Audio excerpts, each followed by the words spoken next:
Welcome back to our daily show on this beautiful fall morning. Joining us from Zoom, Jeremey Housewright in the building. I'm excited to talk about this. Anytime I can talk a little pro wrestling on the morning show, you make me a happy person. For the love of the show, Jeremey, how are things going?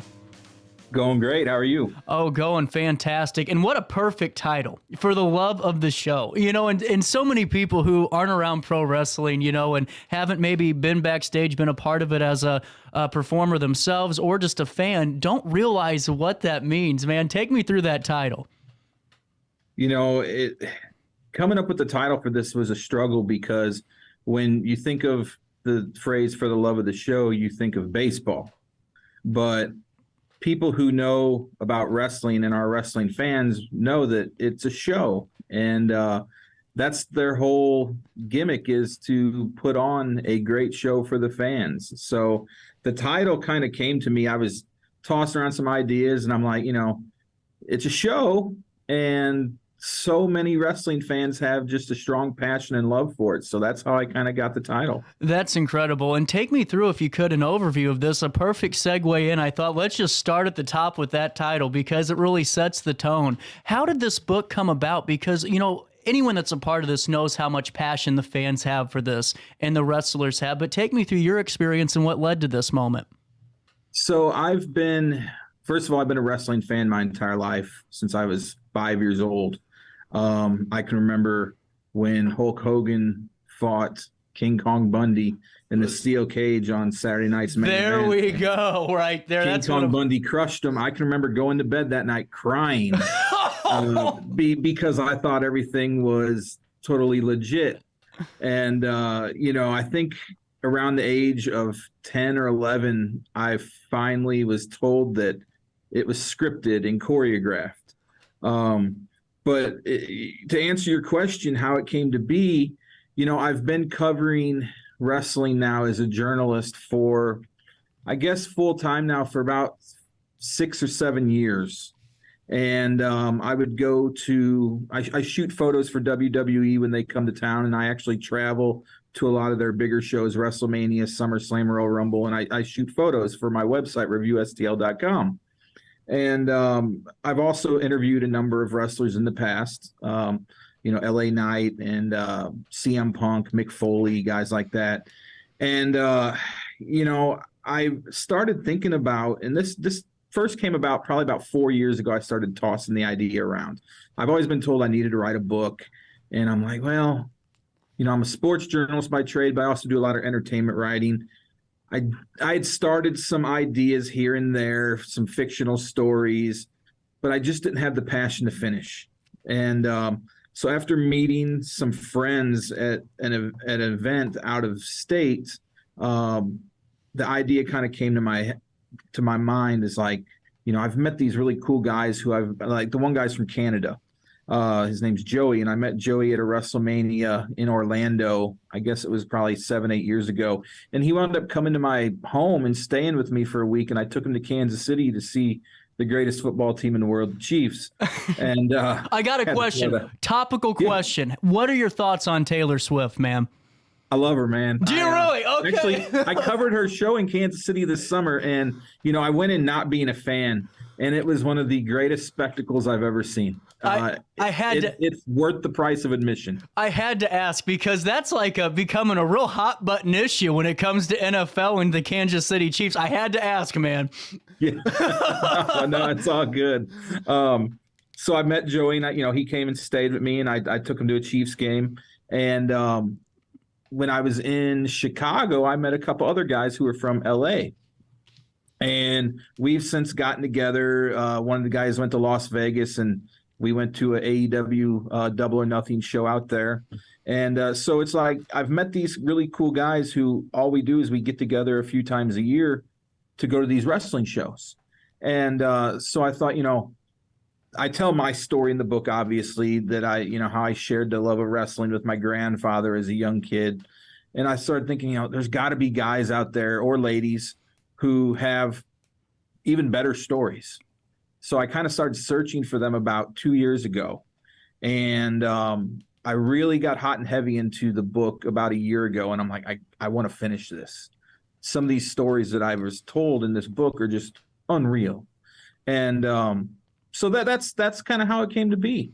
Well, and on top of that, because I want to dive right into that, to me, the stories are what really make the show what it is. You know, it's not just the stories of the talent, but more importantly of the fan. I was whenever I was in Austin, Texas, I trained with Dustin Rhodes. I was at his academy and did a lot of really cool stuff. But the one thing that we talked about is how people get into pro wrestling as a performer, as an entertainer, because they're massive fans, you know, and their love for that propels them into this, let's go take this to the next level. But what I'm curious about is just doing what you just said. I've never had the opportunity to kind of meet with different fans, mingle, and really make these connections.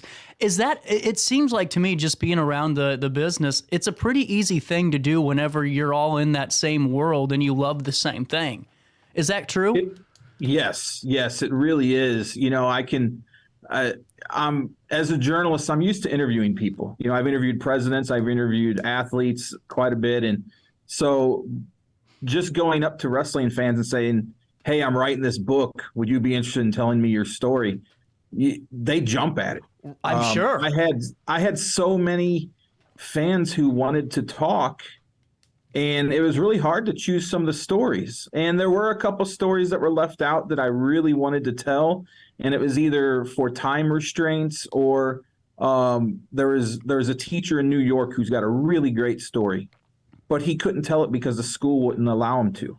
Oh, man. You know, because it revolves around him actually starting a pro wrestling club with his class. And I'm like, this is the coolest thing ever. Like, and I begged him, I'm like, dude, you got it. And this was like I'd already sent the book off to my editor, and I'm like, I want to throw this in there. Like this guy's story is unreal. Like these kids literally get together every day after school, and he has matches that he shows them, and they study the art. And they've actually had like Swerve Strickland and Titus O'Neil come in and speak to them. Wow. And Sasha Banks was another one who went in and spoke to them a couple of years ago. And I'm like, I really wanted to tell it, but it just didn't work out. Yeah. You know, so who knows? That could be another book down the line. I don't know. Well, my feeling of it is simple. So many people love this type of content, and that's because I've done wrestling podcasts for National a couple of years ago, and just seeing so many people from across states in different countries that just have so many stories that, you know, either elevate the brand of pro wrestling as a whole, or make it, you know, where they're connecting with students or connecting with family and really tying up loose ends. What amazed you the most? Because to me, as I'm asking people about their stories and I'm hearing these amazing tidbits of information, I'm going, well, man, they kind of trump my story. You know, did that happen to you at all? Because that would be me writing this book. Most definitely. You know, my story is nothing compared to, you know, that of Derek Baker, who I talk about. And, you know, he has over 3 million followers on TikTok and Instagram. And getting to meet with him and seeing the people just literally line up to get a photo with this guy, 26-year-old kid from St. Louis here, was amazing. And then, you know, hearing the story of Izzy Moreno, who I talk about and I first knew of Izzy because I listened to Busted Open on Sirius Radio, and she would call in at 8 years old, and she would know more about the sport than most fans that are 50 years old and have been watching wrestling for 30 years, and how she wanted to become a pro wrestler now that she's 16 years old, living out that dream. There are some amazing stories in here, and those are just two of them. The one that really touched me, though, was Kyle Scarborough, the tattoo artist from Washington, Missouri, who I actually met Kyle 4 years ago when Bray Wyatt debuted the Fiend mask. And that was a character that Bray played, hugely popular with the WWE audience, a top merch seller for several, probably a couple years. And Kyle actually drew the design for that mask. So I wrote an article about him when it first happened. And as I was writing this book, I started to think, man, I got to include Kyle in this, because not only did he do that, now he does shirts for several wrestlers and bands. And it's getting to the point where he does so much of that, he doesn't even tattoo as much anymore. And he's very well known in the wrestling community. And I've had several fans tell me how they love his work. Well, then as I'm writing the book, a few months back, Bray Wyatt passes away. And it immediately became something that I personally struggled with to write because I loved Bray Wyatt as a performer. To me, he's one of the most innovative wrestlers we've had since Bruiser Brody. Mm-hmm. And when he passed away, it really hurt my heart. And to have to go back and then update the story and put some of the things in the book that Kyle put in about Bray, it was tough. And so, I tell people, I'm like, this book isn't just for wrestling fans. I think if you're a fan of anything and you have a passion about anything, you're going to understand where these fans that I talk to are coming from. Well, you're absolutely right. I could only imagine how many, diehard basketball fans might pick up a copy of this and go, oh my God, this correlates perfectly to what I've experienced in my love of this. On top of it all, how hard is it to write someone else's emotions? Because to me, I didn't even think about that aspect. Just hearing you talk a little bit about Bray's passing, I mean, to me, you're having to match the tone, but also you're telling someone else's story and sharing their emotion. What were your tools that you used to kind of combat that? I recorded all the interviews that I did with everyone, and I would go through and I would listen to them and, listen for their voices, how they changed. And we're fortunate, I guess, that we have social media now because I could see a lot of the postings that my subjects posted. Izzy, her excitement to get to wrestle her first match, with Derek, his excitement when he gets to go backstage and meet all these wrestlers. And that's what I fed off of. I would watch a lot of these videos and I would write his story as I'm watching these videos, and I would watch them over and over and over. And, I'll never forget when he was backstage at AEW and CM Punk came up to him and Derek just grabbed him and hugged him. And he said, "You're my hero." And Punk goes back. He goes, "No, man." He goes, "You're my hero." Wow. And as someone who is a devout CM Punk fan, I actually have his emblem tattooed on my arm. Man, that hit me. And I'm like, getting to see him interact with all these different superstars who he looks up to as his heroes, it was something special. And I took it very seriously. I really did. It was something that I took. And I remember when I was writing Derek's portion, his was the last portion that I wrote for the book because it was the most tedious, I felt. And I felt like his story is one that fans seem to gravitate to. They love him. I mean, here's a 26-year-old kid with Down syndrome who is overcoming a disability and really becoming a spokesperson for that community. I wanted to do that story justice. And coming from a family where I had an uncle who had the same thing years ago, and I saw the struggles that he had and how society has really changed, being an educator myself and seeing how it's changed, I really wanted to do his story justice. And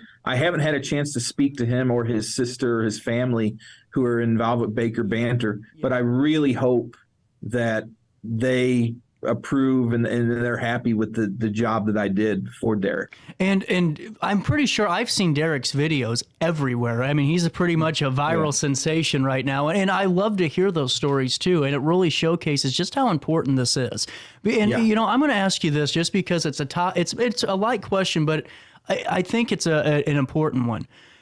St. Louis, is no surprise, was the hotbed with wrestling at the Chase and, all those great things. But what attracts people in your mind to this? I mean, because I always joke, we joked about it at Dustin Squivin was at SICW show and was talking to Enzo Amore about this at the bar, is that, everyone can kind of just fall in love with two grown men or grown women in tights going out there and just beating the hell out of each other and flipping. What pulls people to that in your mind? I think, first of all, Enzo Amore is fantastic. Great man. I wish he would come back to WWE. One of the best mic guys out there. Just a cool guy, man. Just right there, too. I was expecting someone that's a little bit more touchy. He opened up. Yeah, man, pop a seat and let's talk. And we had a great chat and just a great man. Yeah. What drew me to it is and I tell people this, it's a male soap opera. And now though, the female audience is almost as big as the male audience. Mm-hmm. And I think it's the fact that if done correctly, it can tell a story that will not only engage the fan, but you can draw it out for months, if not years. And, you have these larger than life figures. They're almost like superheroes. Everyone loves superhero movies. Well, you get to watch these superheroes in a ring on an almost a nightly basis now when you turn on the TV. I mean, Monday, Wednesday, Tuesday, Thursday. I mean, almost every night you can find pro wrestling on television. It's become such a phenomenon now. But, it's not only kids that are drawn to it anymore. It's adults. And, I think there's a story that can really attract anyone. That you can have a love story. You can have a triangle with a group of friends who are battling another group of friends. You can have power struggles over money. There's a little bit of everything. Your boss trying to have you arrested. Your boss trying to have you arrested, all that good stuff, all the things you can. Well, and Jeremy, that's why I think it's so important, because to me, you aren't just writing about pro wrestling. What I think's a really fascinating tie-in, I've been trying to think of a way to kind of lead into this, is the fact that you're writing portions of someone's biography in this book. And that's something I think I don't want to overshadow is, for some of these folks, and especially Izzy and Derek, that's their life, a good portion of it. What's that feel like for you when, you're looking at this and hearing their life story, but it's all about pro wrestling, or a portion of it is? That's kind of impressive. That's a great question. And I will share this with you, and I haven't told anyone else about it. There's another gentleman in the book who I wrote about. His name's John Gray. And John is a referee, and he actually works for the company Game Changer Wrestling. They're more into death matches and things like that, but they've become pretty well known. They were actually just at Pops, I think, last weekend doing a show. But he wrestles for them. And I got a text message from him over the weekend. And let me see if I can find it here real quick. He said, I sent a mass text out to all the people involved. I said, thank you for being involved. If there's anything I can do for you, I'd love to send you a copy of the book. And he responded, and this is what he said. He said, thank you. He goes, for 25 years, no one has ever asked me my story. You're putting it out there for me. If I never make $1 million, I'm okay with that, because now I know that forever I'll have a place in this book and people will be able to find my story. I'm just a referee who dreamt of one day being in a ring.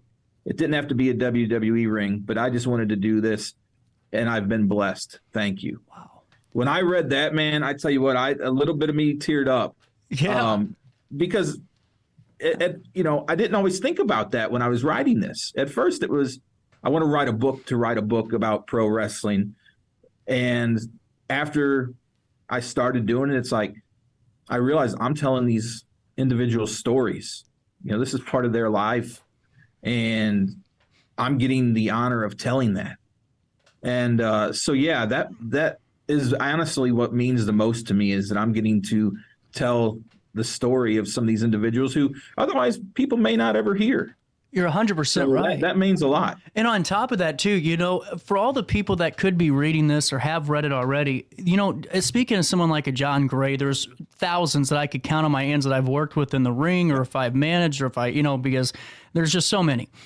But no one realizes that Stone Cold Steve Austin was getting paid potatoes to lead up to him being Stone Cold Steve Austin. It's such a tough life being out on the road, being a pro wrestler, trying to catch the brass ring and chase the elephant, that, to have that moment to go, hey, man, no matter what, I made literature, I made print, and my name's going to stay there. That's huge.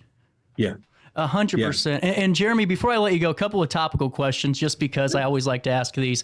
Match of the century, what is it for you? What's in match number one of all time? I'll give you mine. It's Stone Cold against Bret Hart, WrestleMania 13.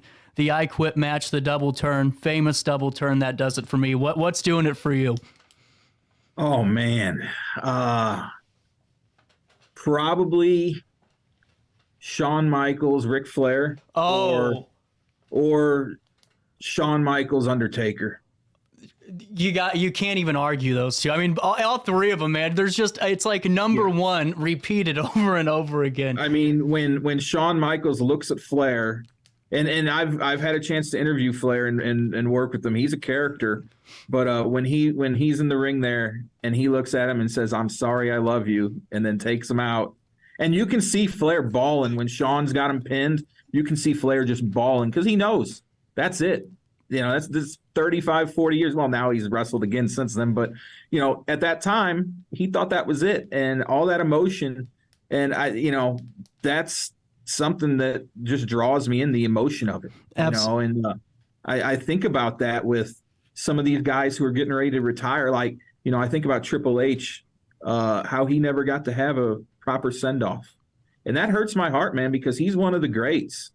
I mean, he is. He's a legend, and honestly, he's probably going to have more impact out of the ring than he ever did in, which I think is going to actually be even better for wrestling fans. Absolutely. And 100% over, because people don't realize, I mean, he's just up there with Vince, 3, 4 in the morning, making sure that an international media company's moving, and no one puts that into perspective. But one last thing here locally, St. Louis has tons of amazing pro wrestling companies. Dynamo Pro is one of my favorites, been a part of them for a while.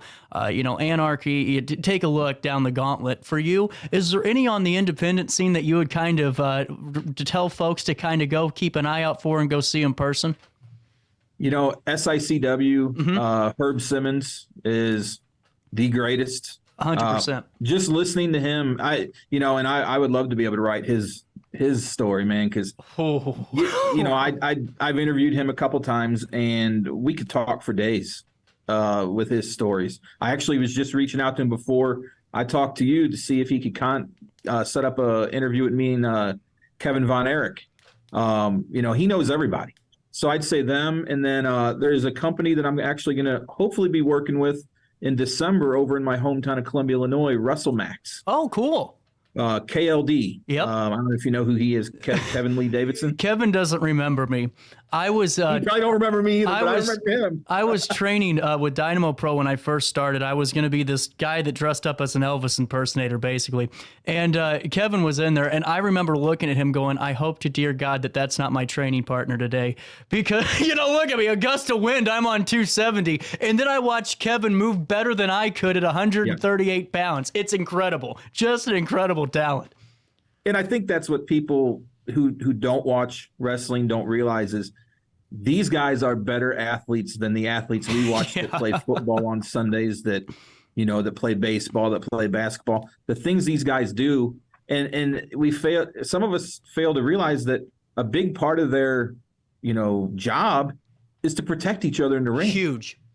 And that's the biggest thing. I mean, you could be the best high flyer in the world, but if you can't protect your opponent in the ring, you will not survive in this business. And that's what a lot of these young guys fail to remember. You're 100% right. I remember literally just before I left Austin, I was talking to Dustin. He goes, how many power bombs you took, kid? And I said 1. And that was it for me. He goes, why so? And I said, because I don't trust anybody giving me a damn power bomb, how small I am. I'll take my own bump, man. And he goes, good, want to keep you alive, something like that.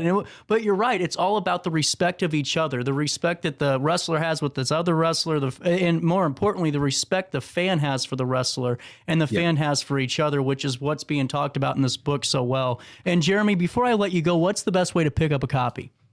You can go on Amazon, and they're available right now on Amazon, and or you can reach out to me. I'm on Facebook, JM Housewright. Or you can go to reviewstl.com and find me. I'm always on there. So, but Amazon's the best place. A lot of people I know have been going to Amazon and ordering it. So that's your best bet. Absolutely. Jeremy, man, I could have talked to you for the full 2 hours. I really appreciate your time. I told you 15 minutes and 25 later. Well, we got there, didn't we? We got there. Hey, it's all good, man. I'll talk wrestling all day long. Anytime you want to come back on, give us updates on the book, or if you're working on anything else, you're more than welcome to, man. All right. Thank you. I appreciate the time. No problem. We'll take a quick one right here. More of our daily show continues right after this in the heart of the 618.